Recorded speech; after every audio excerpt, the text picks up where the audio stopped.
кылмыштуулук күчөп турганда аларга каршы күч органдарынын башын бириктирип турчу Интерпол эл аралык уюму бар. Ал расмий түрдө 1923-жылы негизилген. Интерполдун штаб кеңсеси Франциянын Лион шаарында жайгашкан. Жалпысынан бул уюмда 700гө чукул адам иштеп, 100гө жакыны ар улуттун өкүлдөрү.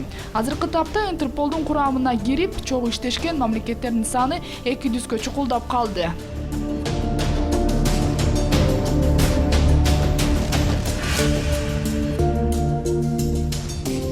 Интерпол өз ишмердүүлүгүндө расмий деп англис, француз, испан жана араб тилдерин кабыл алган. Ал эми президенти Мири Балистрази Интерполдун тарыхында уюмду башкарган биринчи айым. Айта кетсек, Интерполдун маалымат базасына жыл сайын 800 миллиондой сурамдар келип түшөт.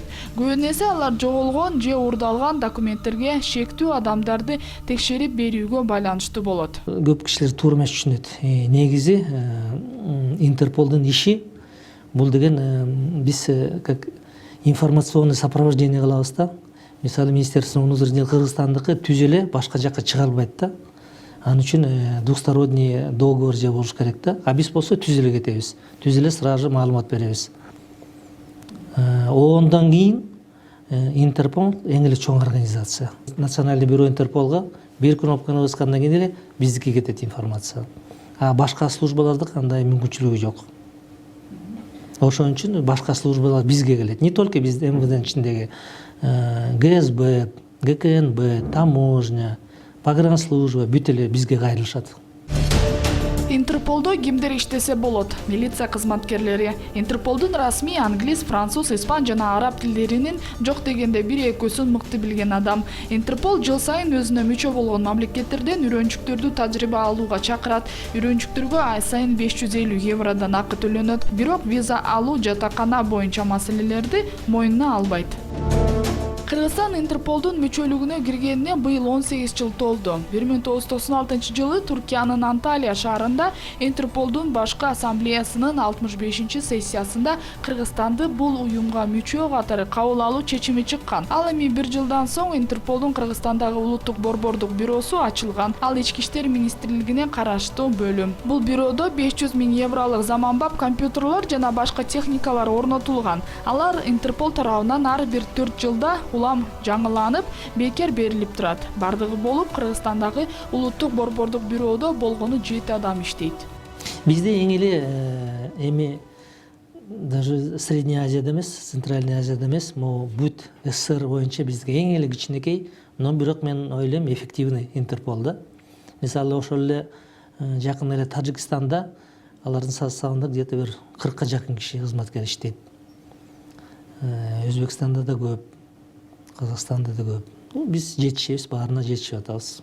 Активный жумуш эми ошо примерно 2008-2007 жыл башталган да. Баарыңар эле көрүп атасыңар, телевидениеден угуп атасыңар, үн алгылардын баарын эле угуп атасыңар. Эми 2010 жылдан баштап көбүнчөсү биздин фигуранттар апрельский, июньский событиялардан баштап издөөдө көп кишилер эл аралык розыскага берилген да.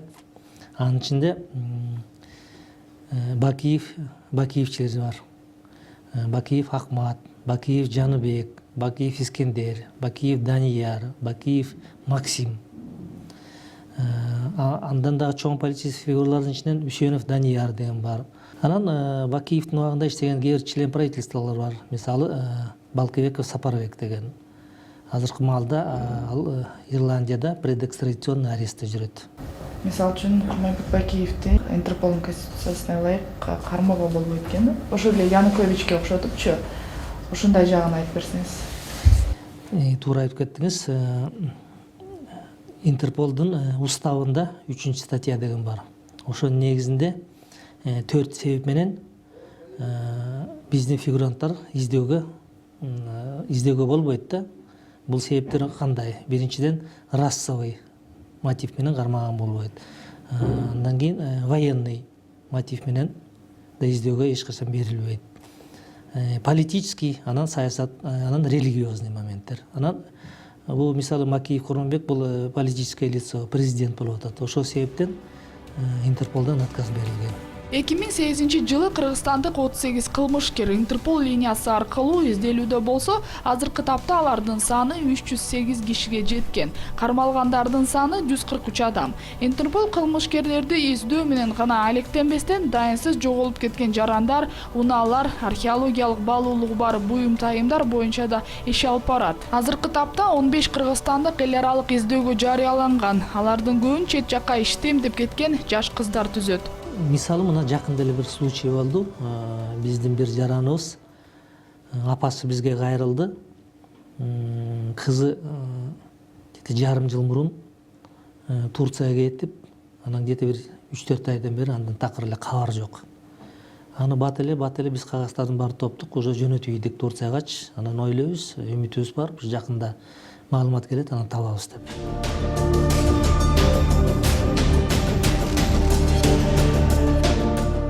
Айта кетпесек болбос, азыркы тапта Интерполдун Кыргызстандагы улуттук борбордук бюросунун 2002 жылдан бери 165 000 еврога жеткен карызы турат.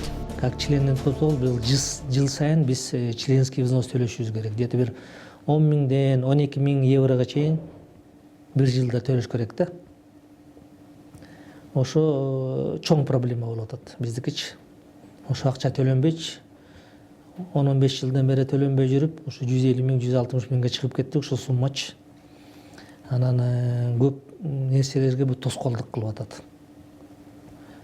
Мисалы, бир жылда 2 жолу, 3 жолу чогулат, ошо ген ассамблея болот, встреча глав НЦБ Интерполда болот. Ошондо даже биздин голосубуз жок. Анткени взнос төлөбөйбүз, значит биз права голосу жок биздики. Далай жолу биз кайрылдык, Мюнхенге да кайрылдык. МИДке деле кайрылдык, жана биздин спискке киргизип койгула. Организациялар бар да, МИД түзөт жыл сайынчы. Кайсы организацияларга членский взнос төлөш керек. Анан ошол жака кире албай калдык да такырчы. А себеп эмне деп жооп берип жатасыздар? Бюджеттин тартылышы. Негизи ушундай төлөй албаган мамлекеттер барбы бизден башка да? Же андай жокпу эсеби? Бар. Бир 3-4 өлкө бар. Аны даже аттарын билбейм, какой-то бир островной государство, анан Африкада 1-2 государство. Ошолор бар. Афганистан төлөйт. Биз төлөй албайбыз да. Анан историяда, тарыхта Интерполда андай болгон жок. Бизге ошо 96-97ден баштап 2000ге чейин да карызыбыз бар болчу, аны жоюп салган Интерполчу. Чоң да карыз бар болчу да. А 2000ден баштап уже биз сурандык, жойбой койду да. Демек, ачылгандан бери такыр төлөнбөйт. Төлөнө элек, ооба. И вступительный взнос да болгон, анан биздин орубузда Англия төлөгөн. Карыздын айынан Интерполдун Кыргызстандагы улуттук борбордук бюросунун өкүлдөрү акыркы жолу 2008 жылы Санкт-Петербургдагы сессияга өз каражаттарына барып катышып келишкен. Ал эми карызы жок мамлекеттердин интерполчулары гранттын эсебинен бекер барып өз өлкөлөрүнүн атынан сөз сүйлөп келишет экен.